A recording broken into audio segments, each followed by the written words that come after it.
আসসালামু আলাইকুম। প্রিয় তৃতীয় শ্রেণীর শিক্ষার্থী বন্ধুরা, আমার চ্যানেলে তোমাদের সকলকে স্বাগতম জানাচ্ছি।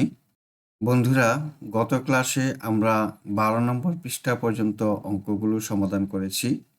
আজকে আমরা 13 নম্বর পৃষ্ঠা থেকে অঙ্ক করা শুরু করব। এখানে দেওয়া আছে একটি প্রতিষ্ঠানে শ্রমিকদের বেতন কাঠামো 5টি ধাপে নির্ধারণ করা হয়েছে। এতে প্রথম ধাপে 18,257 টাকা, দ্বিতীয় ধাপে 15,416 টাকা, তৃতীয় ধাপে 9,845 টাকা, চতুর্থ ধাপে 9,347 টাকা ও পঞ্চম ধাপে 8,875 টাকা নির্ধারণ করা হয়েছে। কোন ধাপে বেতন কত তা সহজে কিভাবে পড়তে পারি? আমরা স্থানীয় মানের ধারণা ব্যবহার করে সহজেই পড়তে পারি। সংখ্যাগুলো পড়ি ও স্থানীয় মান নির্ণয় করি। কি করে দেখানো হলো? এই 18,257 টাকার অঙ্কটি এখানে করে দেখানো হয়েছে। চলো আমরা অঙ্কটি দেখি। বন্ধুরা, স্থানীয় মান কিভাবে নির্ণয় করতে হয় আমরা পূর্বের ক্লাসগুলোতে দেখেছি। তোমরা যারা দেখোনি তারা আমার পূর্বের ভিডিওগুলো দেখে নিও, তাহলে তোমরা আরো সহজে বুঝতে পারবে। 7-এর স্থানীয় মান 7 একক = 7, 5-এর স্থানীয় মান 5 দশক = 50, 2-এর স্থানীয় মান 2 শতক = 200, 8-এর স্থানীয় মান 8,000 = 8,000, অর্থাৎ 8-এর পরে 3টা শূন্য বসাতে হবে। এই 3টা শূন্য বসালাম। 1-এর স্থানীয় মান 1 অযুত, একক দশক শতক হাজার অযুত, তাহলে 1-এর পরে কয়টা শূন্য? 4টা শূন্য। এবার দেখো, এখানে 1 নম্বরে দেওয়া আছে সংখ্যাগুলোকে প্রতীক ব্যবহার করে ছোট থেকে বড় এবং বড় থেকে ছোট ক্রমে সাজাই। এই ধরনের অঙ্ক আমরা পূর্বের ক্লাসেও করেছিলাম, তারপরেও আবার আজকে দেখি। প্রথমে আমরা ছোট থেকে বড় সাজাবো। আমরা পূর্বের ক্লাসগুলোতে পড়েছিলাম ছোট থেকে বড় চিহ্ন হলো এটা, আর বড় থেকে ছোট চিহ্ন হলো। তাহলে প্রথমে আমরা এই চিহ্ন দিয়ে ছোট থেকে বড় সাজাবো। এখানে দেখো 5টা সংখ্যা, এখানেও 5টা সংখ্যা, আর এটাতে 4টা, এটাতে 4টা, এটাতে 4টা। এখন এই 4টার মধ্যে কোনটা সবচেয়ে ছোট দেখি। এর প্রথম সংখ্যা 1009, এর প্রথম সংখ্যা 1009, এর প্রথম সংখ্যা 1008। তাহলে এখানে সবচেয়ে ছোট হলো 8,875।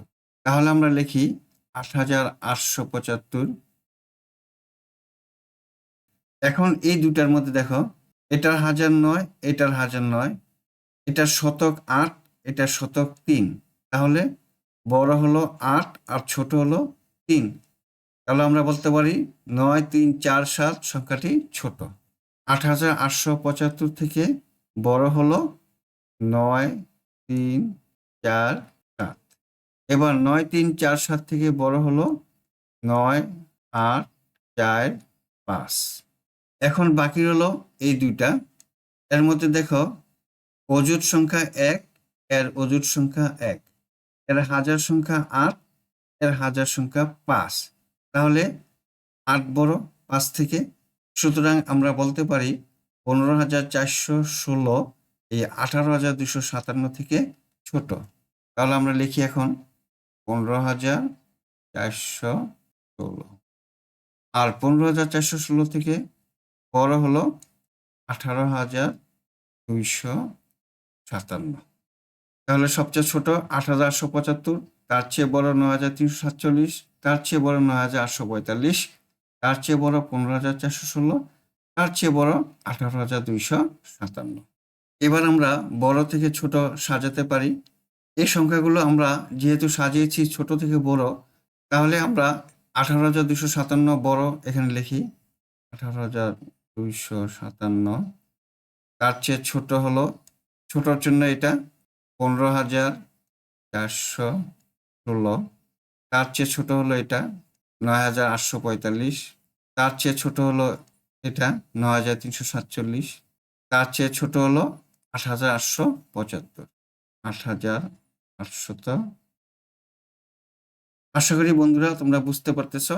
বন্ধুরা, তোমরা আমার চ্যানেলকে যারা এখনো সাবস্ক্রাইব করনি তারা সাবস্ক্রাইব করে নিও। আর আমার এই পাঠদান সম্পর্কে যদি তোমাদের কোনো মতামত থাকে তাহলে কমেন্টসের মাধ্যমে আমাকে জানাতে পারো। এবার আমরা 2 নম্বর অঙ্কটা করব। সুমনা আপা গত মাসে তার ভাইয়ের বিয়ে উপলক্ষে একটি গহনা ক্রয় করেন। গহনা কিনতে তার ৯৭,৭৭৯ টাকা লাগে। গহনার মূল্যকে কথায় লিখি এবং এতে ব্যবহৃত অঙ্কগুলোর স্থানীয় মান নির্ণয় করি।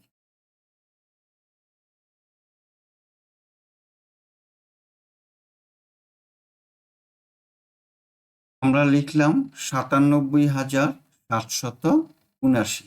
এখন ৯৭,৭৭৯ এর স্থানীয় মান নির্ণয় করব।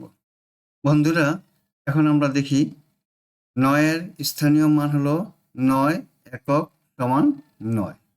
৭ এর স্থানীয় মান একক দশক, তাহলে ৭ দশক সমান ৭০। আবার এই ৭ এর স্থানীয় মান একক দশক শতক, ৭ শতক সমান সমান ৭, লেখা দুটি শূন্য। এই ৭ এর স্থানীয় মান হলো একক দশক শতক হাজার, ৭ হাজার, তাহলে ৭ লিখে ৩টা শূন্য। আর ৯ এর স্থানীয় মান হলো একক দশক শতক হাজার অযুত, তাহলে ৯ অযুত ৯ লিখে ৪টা শূন্য। ঠিক আছে বন্ধুরা, আমরা অবশ্যই বুঝতে পেরেছি। এখন ৩ নম্বরে দেখো, ২টি আমবাগানের একটি থেকে ৮৯,৩২৫ টাকার এবং অপরটি থেকে ৮৯,৭৭৫ টাকার আম বিক্রয় করা হলো। সংখ্যা দুটি পড়ি ও প্রতীক ব্যবহার করে ছোট থেকে বড় লিখি। অঙ্কটি খুবই সহজ, আমরা নিশ্চয়ই পারবো, তাই না বন্ধুরা? এখানে দেখো মোট কয়টি সংখ্যা আছে? ১, ২, ৩, ৪, ৫। আর এটাতে কয়টি সংখ্যা? ১, ২, ৩, ৪, ৫। তাহলে এটা তো ৫টি, এটা তো ৫টি সংখ্যা। এখন দেখো এটার এই যে একক দশক শতক হাজার অযুত, অযুত প্রথম সংখ্যা কত? ৮। এটারও অযুত প্রথম সংখ্যা ৮। এটার হাজার সংখ্যা কত? ৯। এটার হাজার সংখ্যাও ৯। তাহলে প্রথম দুইটি সংখ্যা ৮, ৯। এটারও প্রথম দুইটি সংখ্যা ৮ এবং ৯। এবার দেখো শতক সংখ্যা কত? ৩। এটার শতক সংখ্যা কত? ৭। এই ৩-এর চেয়ে বড় ৭, তাহলে অবশ্যই ৮৯,৭৭৫ সংখ্যাটি ৮৯,৩২৫ সংখ্যা থেকে বড়। এই সংখ্যাটি হলো ছোট আর এই সংখ্যাটি হলো বড়। এখন আমরা প্রতীক ব্যবহার করে সংখ্যা দুটি ছোট থেকে বড় লিখব। আমরা লিখি ছোট সংখ্যা ৮৯,৩২৫, ছোট থেকে বড়, তাহলে ছোট থেকে বড় চিহ্ন কি? এই যেদিকে মুখ হাঁ করে থাকে সেই সংখ্যাটা হলো বড়, তাহলে ৮৯,৭৭৫ সংখ্যাটি লিখলাম বড়। এই হাঁ করা মুখের পিছন পাশটা থাকবে ছোট আর সম্মুখ পাশটা থাকে বড় সংখ্যাটি। বন্ধুরা, আমরা নিশ্চয়ই বুঝতে পেরেছি। আজকে তাহলে এই পর্যন্তই। তোমরা বাসায় এই অঙ্কগুলো বেশি বেশি করে চর্চা করবে। তোমরা সকলেই সুস্থ থাকো, ভালো থাকো, এই কামনা। আল্লাহ হাফেজ। আসসালামু আলাইকুম ওয়া রাহমাতুল্লাহ।